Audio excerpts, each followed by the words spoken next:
Mesdames, messieurs, bonsoir et bienvenue sur le plateau d'Échange d'entretien.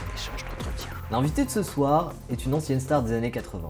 Écologiste avant l'heure, il a bercé la jeunesse de centaines de milliers de jeunes téléspectateurs, dont la mienne, et c'est pourquoi je suis tout particulièrement heureux de l'accueillir ce soir, Bibi Fox.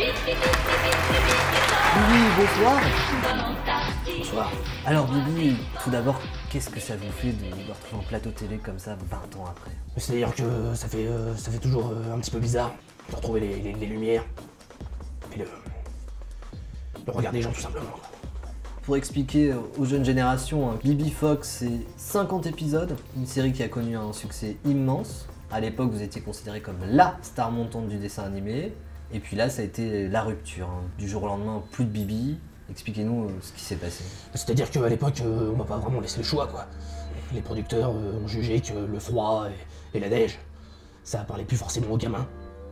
Donc, ils ont décidé d'arrêter la série puis de se diriger plutôt vers le soleil, quoi. Ouais, on pense aux mystérieuses cités d'or. Oui, les cités d'or. Esteban Zia, Grand Condor et tout le bordel. Et puis ensuite, pendant un temps, vous avez été pressenti pour tourner dans des films à Hollywood quand même.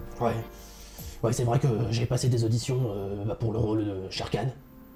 Mais ils m'ont jamais rappelé, quoi. Donc, bref. Et donc là, n'arrivant pas à retrouver de rôle, ça a été la descente aux enfers, ça a été l'alcool. Ouais. On se souvient tous des photos dans la presse People. Ça a été la drogue, mais ça a été aussi surtout la boxe qui a malheureusement amené à la chirurgie esthétique. Bah forcément, avec mes petites nageoires, j'avais une carte de merde. On peut le dire, excusez-moi du peu, hein, mais vous en avez pris plein la gueule. Bah, ça c'est vrai. On peut dire ça, j'en ai pris plein la gueule. Bon, et malgré tout, donc tout ça a eu un côté positif dans ce sens, puisque pendant ces 13 mois d'hospitalisation, vous avez créé un premier livre qui était déjà un vrai cri d'alarme écologique pour l'époque et qui s'intitulait « Éteignez vos lumières, bordel de merde ». C'est-à-dire que c'est un pamphlet en fait sur la fonte de la banquise. Parce que déjà à l'époque, j'avais été témoin de ça. Je me souviens du jour où, sur le tournage de la série, je donnais la réplique à Émilie Boussignol, la petite gamine. Ouais, Je me suis retourné même pas 30 secondes. Et ensuite, Émilie était plus là, quoi. Elle avait glissé dans une crevasse. On l'a retrouvée la gueule réfrigérée sous 15 mètres cubes de glace. Donc forcément, des moments comme ça s'oublie pas, quoi. Donc Bibi, vous nous revenez aujourd'hui avec un deuxième livre, cette fois-ci bien plus engagé et bien plus alarmiste, et qui s'intitule « Rendez-moi ma banquise, bande d'enculés ». Bande d'enculés, je fais référence à tous ces gens qui se rendent pas compte, qui gaspillent de l'énergie, et qui par la même occasion niquent complètement mon environnement. Quand toute une famille part au turbin et laisse une lampe halogène qui grille tout l'après-midi, et qui se rendent pas compte que ma boîte, c'est quoi pour moi, c'est mon living room qui part en vrille, c'est ma cuisine américaine qui fond, parce qu'on en est là, à ce moment-là. Tout fond. Je rappelle que tous vos meubles sont faits de glace, et donc du coup le réchauffement climatique pour vous c'est un drame pour votre intérieur. Oui, c'est avec les meubles. Je repense à Bruno. Bruno?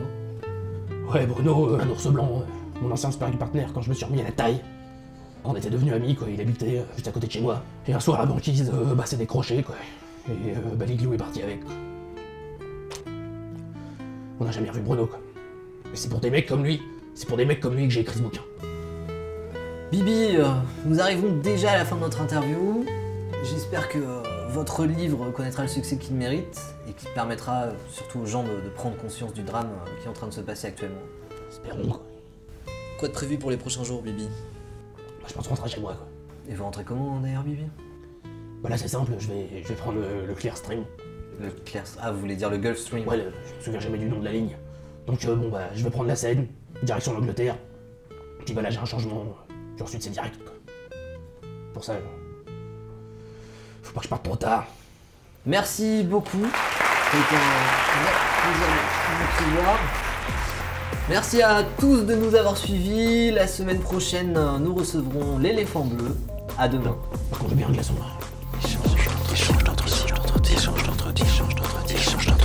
Échange d'entretien.